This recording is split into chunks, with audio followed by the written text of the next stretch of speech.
Сүхбаатарчууд төдийгүй Монголын ард түмний оройн дээд шүтэнэ болгон дээдэлдэг бол Алтан овоо хайрах юм. Монгол улсын ерөнхийлөгч Халтмаагийн Баттулгын зарилгаар төрийн тахилгад Алтан овоо хайрхныг дахих зан үйлийг анх дахисны 105 жилийнхээ хамтдах ирэх сарын 27 оноос 29-ний өдрүүдэд Дайрганг суманд зохион байгуулахаар болсон юм. За тэгвэл уг тахилгыг тохиолдуулан энэ сарын 30-ны өдөр UB Palace-ын концертын их танхимд Алтан овооны дуулал тоглолтыг талиллалаа. Эх орны маань зүүн өмнөд хязгаар Даргангийн тал нутагт Алтан овоо хэмээх эгэлхэн борвол бий. Нутаг нутгийн зон олон Монгол түмний шүтэн төрийн тахилгатай энэ ууланд хол оройс сүсгэлэн мөргөж, идээд сайнны дээжэн өргөн амь амьдрал хувь тавилангаан даатхан залбирдаг.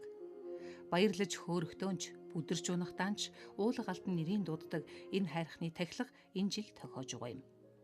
Алтан овооны төрийн тахилгыг тохиолдуулан Сүхбаатар аймгаас төрөн гарсан урлаг, соёл, спорт, төр нийгмийн зүтгэлтэн болоод эгэл жирийн ард иргэдийн санаачилгаар олон сайхан ажил өрнөж байгаагийн нэг нь Алтан овооны дуулал хүндэтгэлийн тоглолт байсан юм.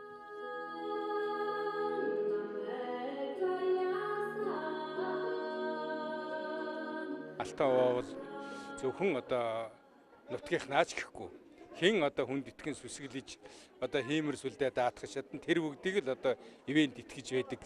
Ийм л их өгөөмөр сайхан ийм онгодтой. Ер нь түүх ярих юм бол энэ аль 15 6 дугаар зууны үед дахиж исэн ийм л учиртай л хайрах юм билээ. Тий үе үеийн төр зэсэг бас анхаарлаа хандуулж дахиж төмөн олныхоо хувь заяаг даатгаж ингэж сүсгэлж биширж хүндэтгэж ирсэн ийм л сайхан уул хангаалда Алтан овооны тахилгыг зориулж энэ тахилгад оролцох хувь хандиваа өгөх ийм хүмүүстэй хүндэтгэл үзүүлэх урлагийн тоглолт болж байгаамаа. Тий энд хүрэлцэн ирж оролцсон хүн бүхэн энэ худалдаж авсан пледнийхэн үн өртгөөр Алтан овоонд хандиваа өргөж байгаа ийм сайхан хүндэтгэлтэй арга хэмжээ.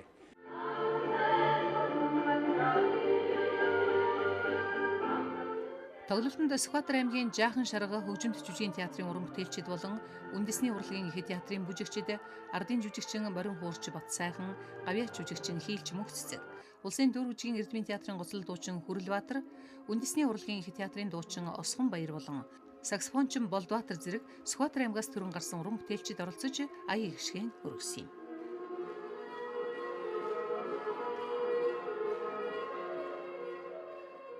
Энэ 175 жилийн ойд нутгийн уран бүтээлчийн хувьд Монгол улсын гавьяач жүжигчин бүжигдэлж 5 хүнтэй хамтарч Алтан овооныхоо тухай тийм сайхан бүжиг хийж бэлэг барьж байгаамаа.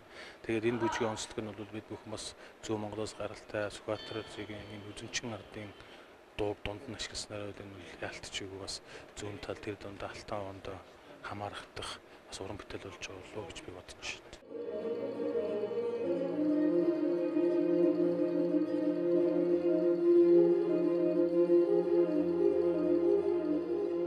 Монголчууд бидний хайрс шүтдэг нь Алтан овооны шүтэн гэдэг юм энэ онгоц зохиос нь бол цагаан морь байдаг гэж бид бүхэн ярьдаг. Монголчууд бид бүхэн ярьдаг.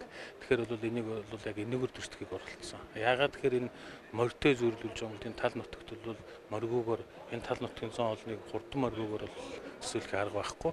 Тэгэхээр онготын шүтэн хүртэл юу гэдэг онготын хүртэл морь дээрээс нь тал нутгаас давхсан хурдан хүлгэн хүртэл юу гэдэг монголчууд төмний баясгал цэнгийн дээр морины урдын төрөв байруудыг авдаг ийм сайхан огшилтой ард юм учраас энэ бүтээл яг энэ болохныг л тусгая гэж хүсэж мөрөөдөж энэ бүтээлийг хийлээ да.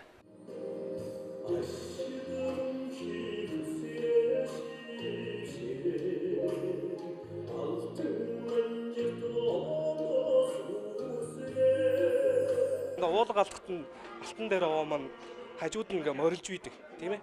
Хажууд нь байнга хайр хивээлээ хайрлж үйдэг.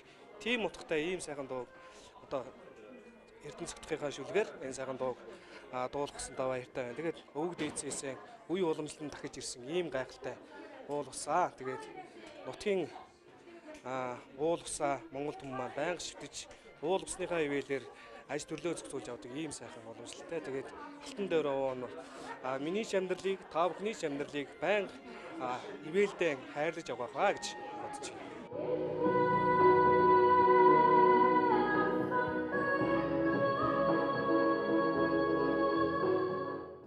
Алтан овоог 1700-аад оноос нутгийн иргэдэд тахиж эхэлсэн бөгөөд 1913 оноос төрийн их тахилгатай болгосон байдаг.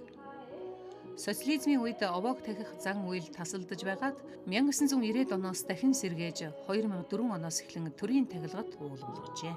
Амь нас хувьд тавилан аж амьдралаа алтан овоондоо даатхан сүслэх мянган хүн энэ л нутаг устайгаан хүн холбоотой билээ.